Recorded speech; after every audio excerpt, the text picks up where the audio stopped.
Hello, good evening sa lahat. So, eto na yung aming pagbisita sa mga identified icons ng Magallanes. Actually, this is our project for the Sorsogon Compendium in the Magallanes team. Una naming pinuntahan, syempre, yung Astillero de Pagatao.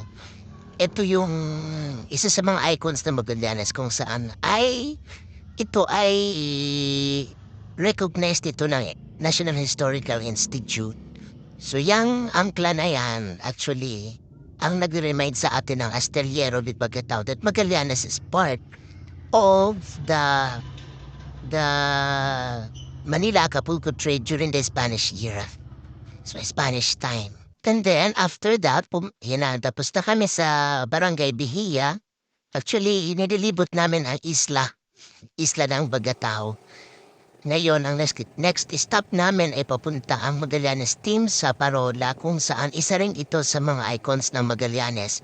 Kilala ang Magallanes dito sa Parola at may beach din yan. Yan, si Sir Ray nandun na sa taas para kumuha ng pictures sa may lighthouse mismo. So, matatagpuan sa ibabaw nitong nagdalakihang mga bato. Nag-uusap sila ni Sir Marlon kung how to take pictures and planning for the layouting na rin ang convention namin. I mean, so, after that, sabi ko nga, linilibot namin ang napakalaking isla ng Bagatao.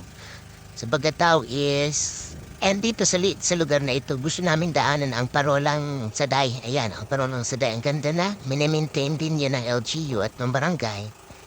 Kaya yan ang Parolang Saday. Yung isa, yung kanina ay Parolang Dako. So, ayan. So, papunta kami yan sa Santa Lourdes Grotto.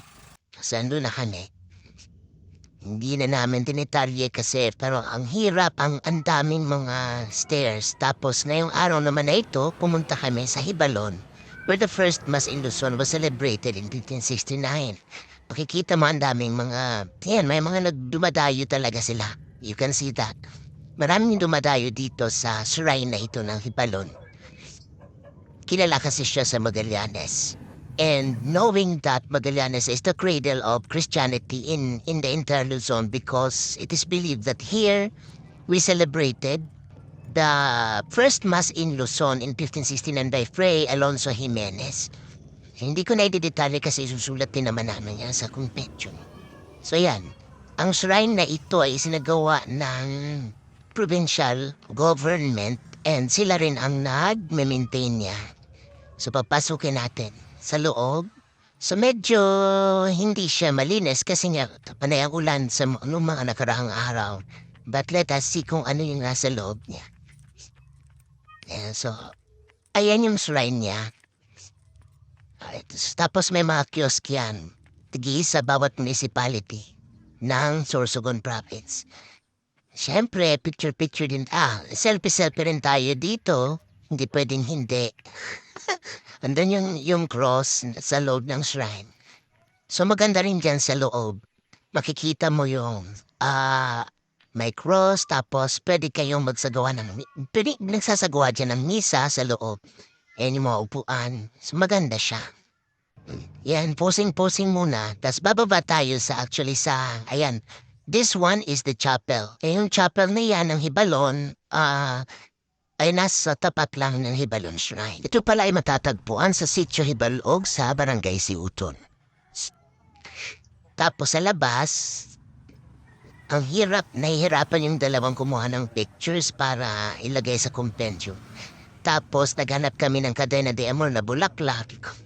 Dito naman makikita mo naghingo ang duwa na makakuha kay picture.